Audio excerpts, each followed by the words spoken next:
මම කිව්වොත් මී කියන්න අපි කිව්වොත් මූ කියන්න එක් අයෙකුට ඊ යොදන්න ගොඩ දෙනෙකුට තී යොදන්න පණ නැත්නම් එකම තමයි ගණන් ගන්නේ පිරිමි ලෙසයි අතීතයෙන් බහුවචනෙට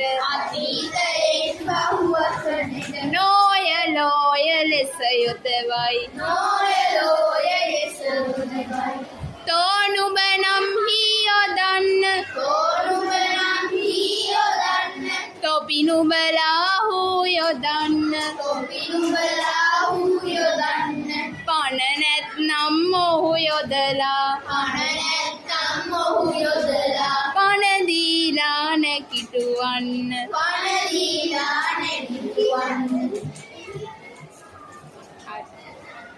ඊට පස්සේ